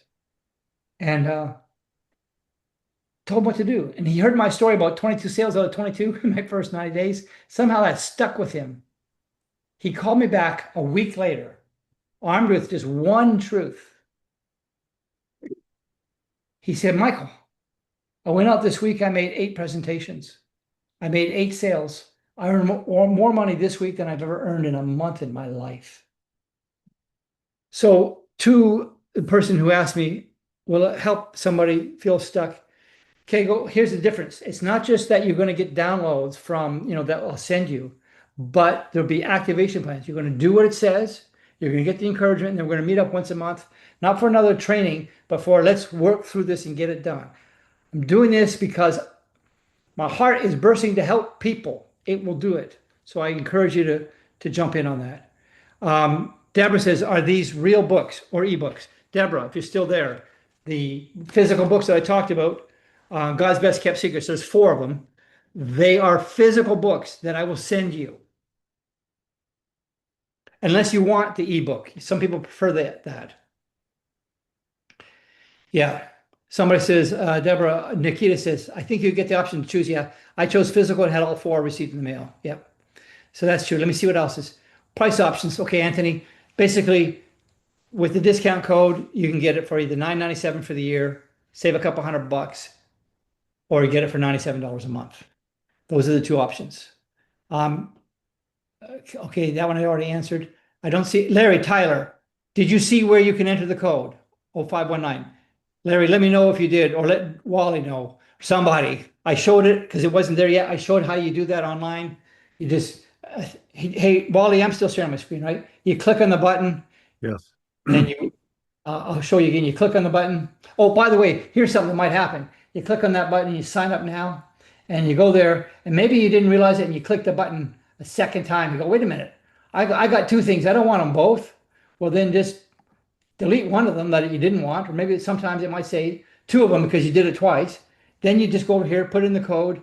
This is the monthly one, so that's 051926 code. Goes from $297 a month down to $97 a month. And there you have it. Okay. Hopefully, Larry, you got that. Yeah, thank you, Judy. Thank you, Donna, for putting in the annual and the monthly. Thank you. Amazing. You're welcome, Rod. Yeah, you're welcome. Code for monthly not working for me. Jay, did you get it now? I see you got a thumbs up. Jay, do you see where to put it? Somebody go in there and do that for me and let me know you got it because I want to make sure the system's working. It worked for me here. Jay, did you do it yet? Have you been able to work through it? Or Larry, somebody, let me know. Did you do it? Let me see here. I'm trying to see if that's happened yet. Okay. Okay, I see. Yeah, it worked for, let me see. Giovanni got in. Okay, Giovanni, I see your order. So that's good. I think that should work just fine, God willing. That should be what we needed there. So, okay, let me see. Michael, Yes. okay, so Jay said that it worked and I joined. Okay, so we got that. Okay. Tommy O'Brien said, Michael, I'm already in at 97 a month. Are you saying I need to do anything else? Say thank you, Jesus, for Michael just made it better. Okay, and will I get the bonus material? Ah, I have to think about that. That's for people joining today, but I have to look and see what the bonus material is. You should already have the books. You should have got those when you joined. If you didn't, send me an email. We'll work it out. I'll make sure you get I'll make sure. I know two of them are automatic. The other one, you should have gotten the books. If you didn't, I'll take a look at that and we'll get you straightened out. Okay, and then somebody asked, when does it start? I think they're Yes. saying, Yeah. it starts right away or, Okay, here's the thing. If you're not in the program right now, you're going to get your first load of information is going to be in your inbox on Friday, the first Friday of the month, June 5th. That's when it's going to start.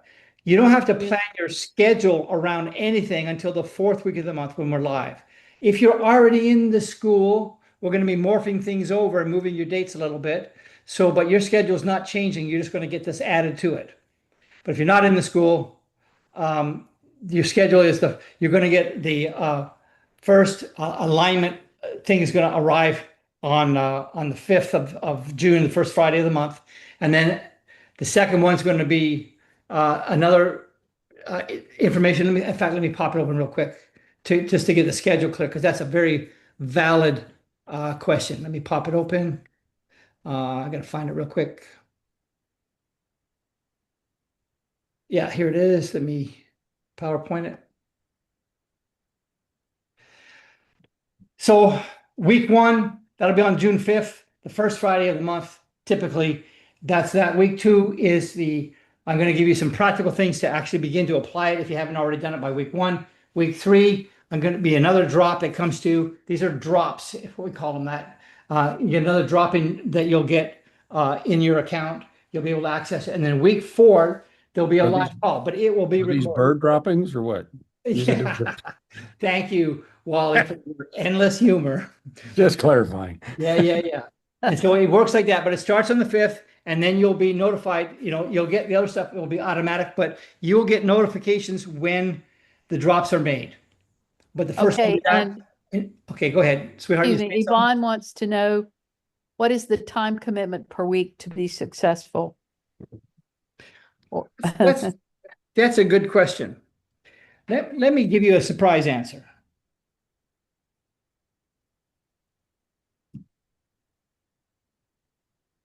The world system is based on work your tail off. Push yourself. I'm not encouraging that. What I'm going to tell you is you open it up and you take the time to process through it at the speed of peace. And you're going to find, like, the number one complaint I get about the book Free as a Bird from people who love it is they have to stop all the time and make notes. I had one guy said, I got the Audible version. You can get Audible from Amazon. You can get it. A lot of people get it free that way because they have credits. He said, I thought I would do it that way because I'm in my car a lot. He said, but the problem is about every mile and a half, I have to pull over and write notes.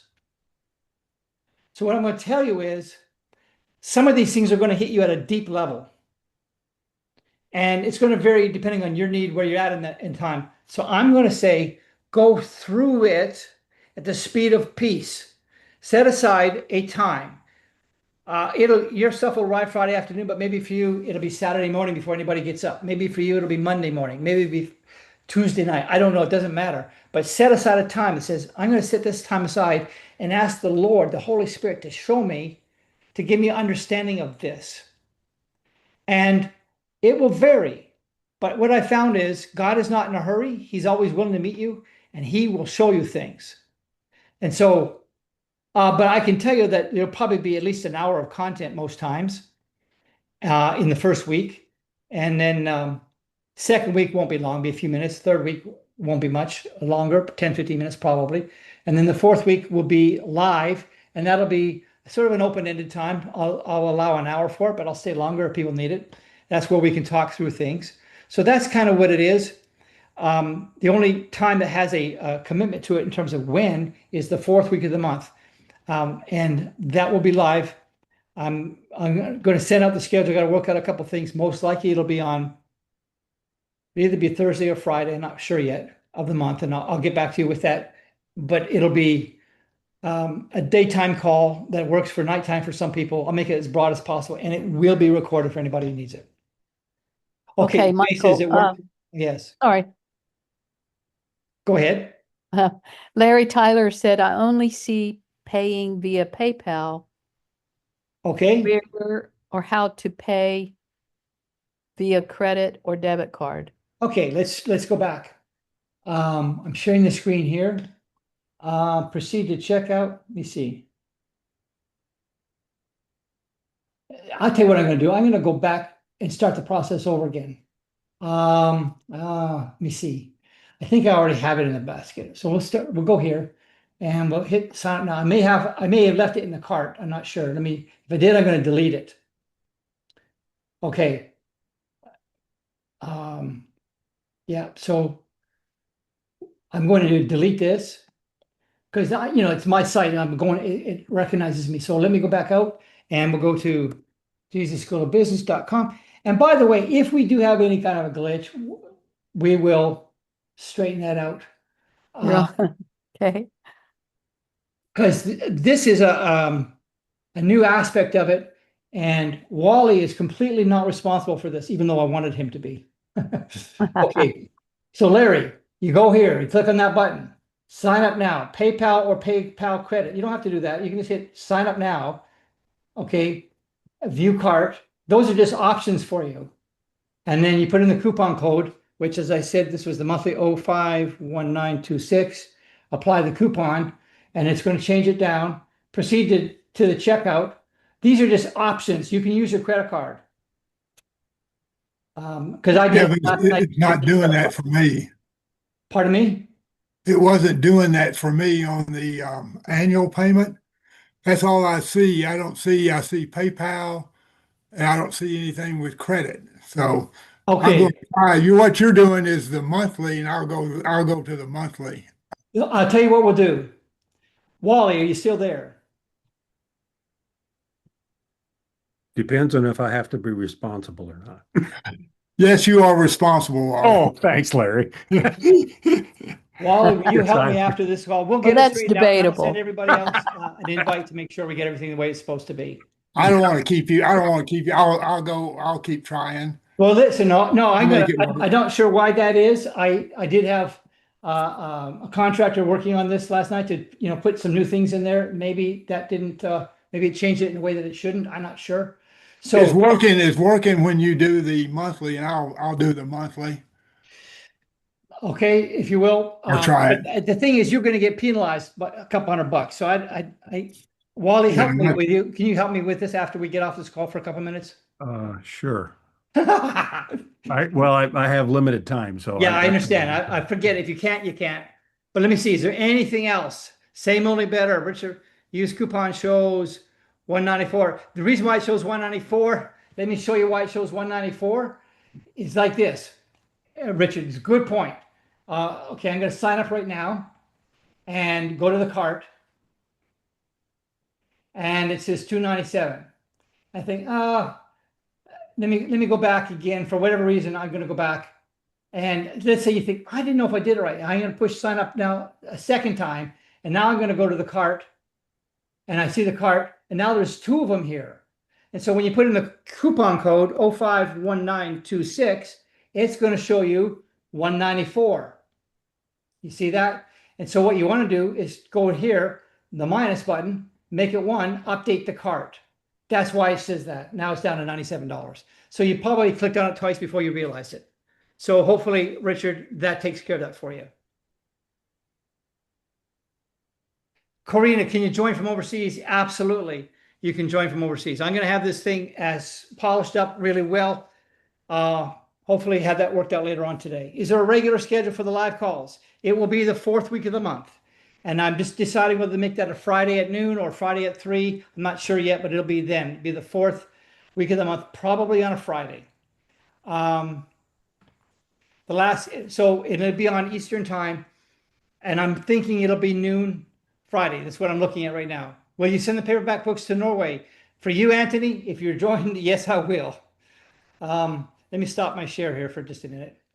Okay, look, what are the comments? Am I answer? Sorry, you have to leave. God bless you, Barbara. Elizabeth, thank you, Michael. Appreciate that you broke all the PP2 rules. Yes.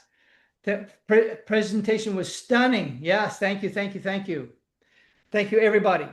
Okay, listen, guys, I have not been able to look at all the comments. So let me know, is there anything I'm missing? Sweetheart, is there anything I need to answer before I let everybody else go? Well, there's some technical things. Yvonne said I just signed up but did not get a confirmation. System is asking to set up a PayPal password. I did it twice, thinking the first time did not go through. Would you want to have an email sent with that? Yeah, I'm going to send an email after this. We're going to get this resolved. I'm going to send an email out and we'll get that corrected. Would you like Yvonne to send a message to you about that? Yeah, you can send me a message, but I'm going to send out a general one saying, you know, whatever the deal was, because this was doing a little bit differently last night. So I'll do that. Okay, so maybe the others, like there was someone asking about exchange rates. So maybe This is all if- US dollars. So It- the exchange rate is up to whatever it is, because this is all US dollars. okay. So